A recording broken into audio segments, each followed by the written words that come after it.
Hello दोस्तों, काफ़ी दिनों के बाद एक छोटा सा वीडियो, क्योंकि ये हमारे अपने इंटरेस्ट के लिए है। अभी मैंने एक आर्टिकल पढ़ा, हमारे व्हाट्सएप ग्रुप पे निकला, that was warning us professionals to be careful because the provisions of section 69 of CGST act read with section 132 could be invoked against us and we may face criminal action. Yes, because the way GST frauds have happened, be it exporters, traders, limited companies, private limited companies, and the way kind of fake invoicing, the kind of fraudulent refunds have been taken and given for whatever reason. The fact is, the state governments and the central government are facing huge tax deficit. It is unbelievable deficit, which the stakeholders could not have dreamt that GST will put our economy into such a grim picture. Now friends, the policy making, the law making and in enforcement is not in our hands. It's the law of the land. It could be ugly, it could be correct, it could be fantastic. The courts decide. We as professionals, as tax lawyers, chartered accountants, advocates, STPs, and other people connected with the enforcement and implementation of GST, we have to appreciate the law. Now, how can a professional be put in jail, be arrested? That's a question most of us ask ourselves, okay, what have we done? Well, if you have done nothing, then the law should not touch you, but law touches you. Courts don't give you bail for months, whether you are a male or a female. Well, friends, the situation is very, very serious now, whether we like it or not. It's happening in every state. It's all pervasive. Everywhere the conduct of professionals is being looked into. Are they involved with those so-called bogus parties who do bill trading, who do circular trading, who evade tax, or who help other evade taxes? Then they try to cull out our role in that whole picture. Are we an accomplice in that entire gamut of bogus activities? Well, friend, I thought we should take precautions. What could be the precautions? I think with our experience, with our legal knowledge, and with the kind of gamut of knowledge that has been spread for the last 5 months, it's an ocean of knowledge. A lot of people have spoken, videos made, a lot of PPTs, Zoom seminars, webinars. I think now there's a tremendous knowledge spread, which government could never do. We professionals have done, and we should congratulate ourselves for that effort. And government too should congratulate us for the effort we have put in to do this kind of knowledge spread, which was required to appreciate, understand, enforce, and reap the reward of GST law mechanism. Right at the time of registration, I would suggest we should spend more time. Most of the bogus activities start with this activity of registration. If you do not know a person, I would suggest please walk an extra mile to understand what this guy is about. You can easily make out as professionals, are you dealing with the right person or a wrong person? Even if somebody refers to you that Mr. Verma is my friend and you give him a registration, you are duty bound to do the due diligence before you agree to accept the brief and take the registration number and the GST. Second, supposing a mistake has been done, we have got involved with this kind of a man and registration has been done. Well, do not sign the balance sheet if you are a chartered accountant. And when you file return as advocates of such people, walk 3-4 extra miles and do not ever use your computers to file returns. It is his problem. You can verify the return and file it. If you come to know that from 3B and 2B or 3B versus 2A there are huge mismatches and the transactions are huge, I would suggest immediately surrender the client, notwithstanding what kind of money he gives you. Such people normally lure all of us with heavy packets of money. Okay, sir, what do you want? We are good paymasters. So even for registration, we can give you 1 lakh rupees.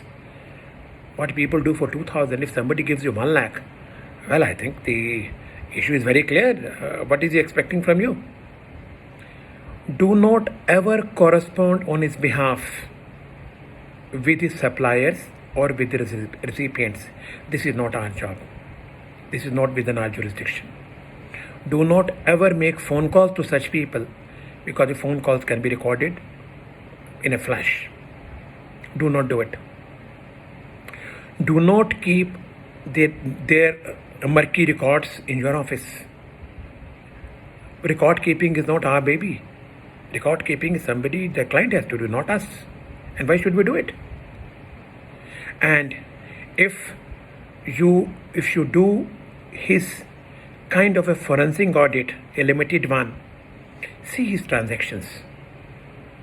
Supposing you are dealing with a private limited company, which are mostly engaged in these kind of activities, the paid up capital is 2 lakh rupees and 2 husband-wife are directors who are doing business for the first time. You see the bills coming 10 lakh, 20 lakh, 15 lakh, 12 lakh, 13 lakh, 14 lakh, and the payments being made very quickly. Well, not in today's time. You can't make such payments so quickly. So it should warn you that something is wrong. And friends, if something is wrong, be extra alert. And if you surrender, immediately tell him, sir, please take your file away. We don't wish to do your work. If any person, advocate or a chartered accountant, tells you to sign a balance sheet which is not prepared by you, which you have not gone through, where books you have not examined, please refuse to sign the balance sheet. Do not sign. And do not ever do any financial transaction for and on behalf of any of our clients. It is not within our jurisdiction. It is not within our scope of work. Supposing Mr. Verma has to pay 10 lakh rupees tax. Don't say, don't worry, I'll pay, sir. You pay me next week. Well, that means you are involved. Why should you pay 10 lakh rupees tax? You cannot, and you should not. Don't ever get into financial mess of your client. If there is a notice to one party of your client, if one party is called by way of summon under section 70 by the GST authorities and you come to know, I would suggest don't even think second time you surrender the client, because God knows where will it take you. Because if his inquiry happens and this fellow is also found to be a bogus dealer, you are in trouble. Of course, law says that you were there when he was doing this. You can still be questioned. But your conduct shows as soon as you came to know, you were out of that rut. You have to be extremely careful. And if any notice comes to us as a professional, please do not conceal any information. Do not suppress the facts. That will be fraud. You have to go through more than 50 cases where professionals were arrested and put in jail, and with what kind of effort they got bail. Because courts are not going to let it go easily. Because if you are involved, there are serious allegations against you.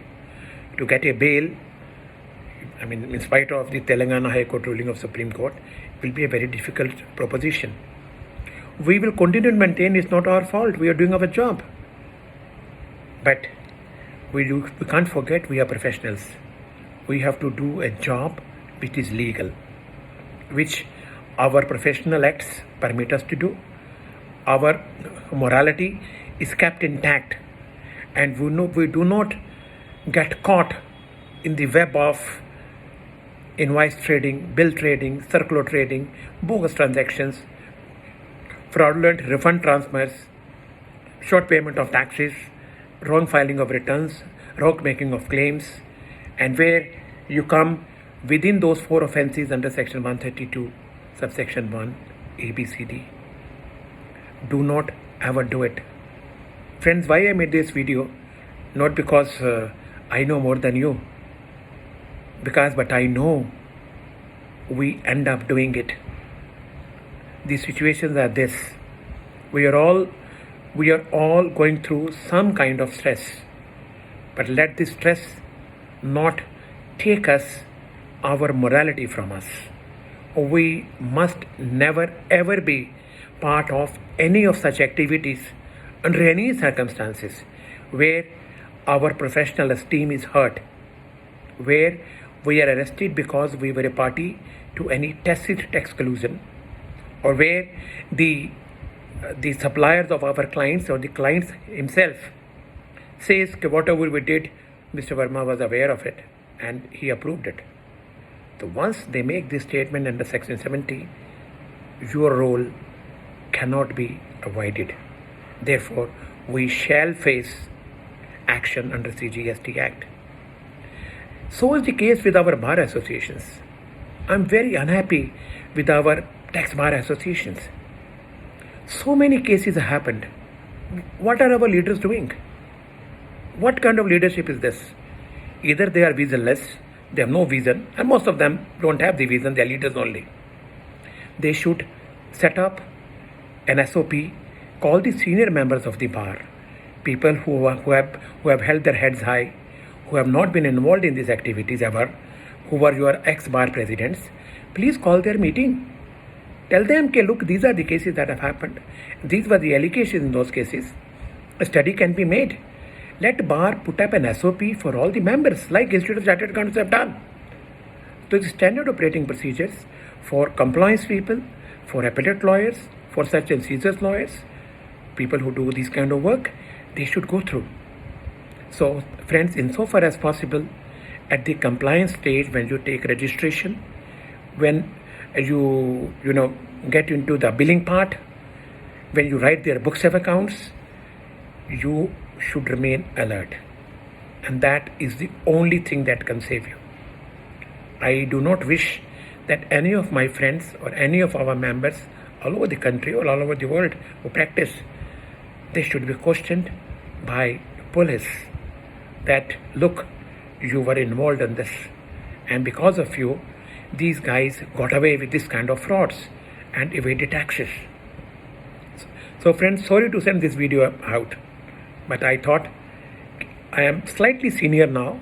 I think I can call myself a senior person, and therefore some kind of caution is required. Do not deal with such people. There is a life beyond money. If there is a life, you will get money. If you do good work, money will follow you. You don't have to follow the money. But keep your head high.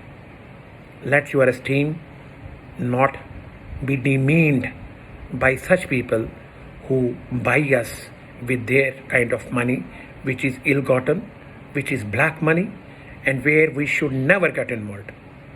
Well, buddies, thank you so much. And I thought this video should be sent out, and I am making it with all the seriousness and responsibility that I think I have for all my fellow colleagues. Thank you very much.